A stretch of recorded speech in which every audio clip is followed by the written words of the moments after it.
Hello, galing na po tayo sa Grand or Old Plaza kung saan yung mga nandun yung magagandang imahe ni Michelangelo tsaka yung Michelangelo at tsaka yung ibang mga artists. Napakaganda niya po talaga, really worth the trip. Sayang hindi ko lang kayo napakita dahil alam niyo naman na art lover si vlogcaster and mas Google ako ng panahon to admire the Renaissance period sculptures and architectures. So ngayon nandito naman tayo papunta sa isang site na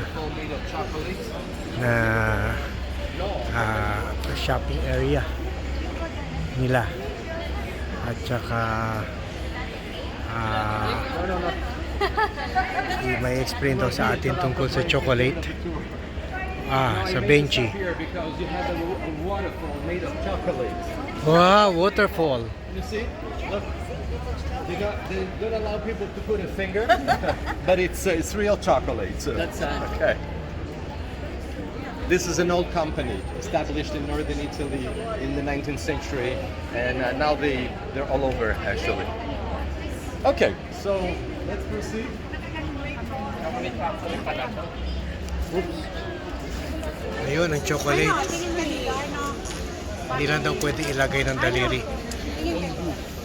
Look, side mo lang. Oops, sorry. Yeah, gumawa niya si Leonardo da Vinci.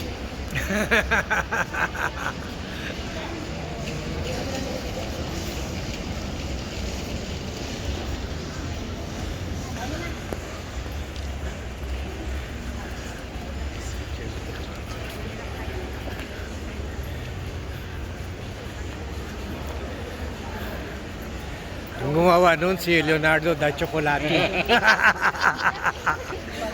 Siyempre, Leonardo, akala DiCaprio. DiCaprio da Chocolati. Parang iba yung mga face nila dito.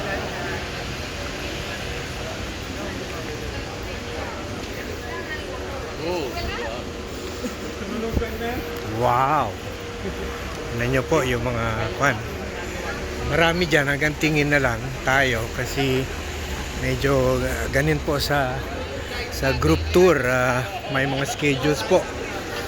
Pero ngayon naman pupunta kami sa sinasamahan kami ng tour guide. Ito yung main kwan pala, church dito. So pakinggan natin yung history. Ito pala yung pinakamalaki dito Wala nang mas malaki. Ganun po sa ibang abroad, sa ibang lugar sa abroad, hindi pwede magtayo ng mga building na mas mataas pa sa mga tourist spots nila. At ito 1, 2, 3, 4, 5, 6, 7, 8, parang 8th floor ito. Wala nang mas mataas pa sa kanya.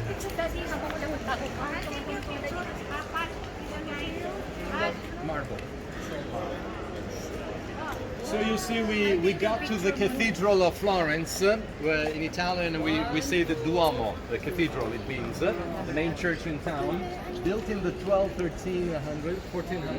What makes this special, of course, is the marble decoration. Usually, we have marble only on the front facade of a church. The cathedral is entirely covered with marble. White, green, and pink marble. That's all the natural colors. The white marble is the famous Carrara marble.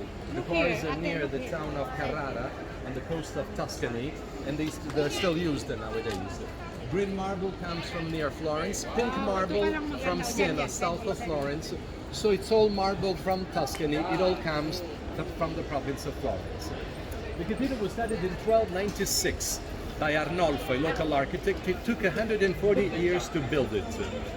After Arnolfo Giotto, G-I-O-T-T, who was a great painter but also a great architect, continued the building, and meanwhile he built a bell tower in the 1300s that bears his name, Giotto's Tower. Then after Giotto, the people went on, and over a century later, in the 1400s, the church was ready. It's a cross-shaped church. You see, it goes like this and like this. The only thing left to do was to crown the cathedral with a dome large enough. Nobody was able to build the wooden scaffoldings that high for such a big dome.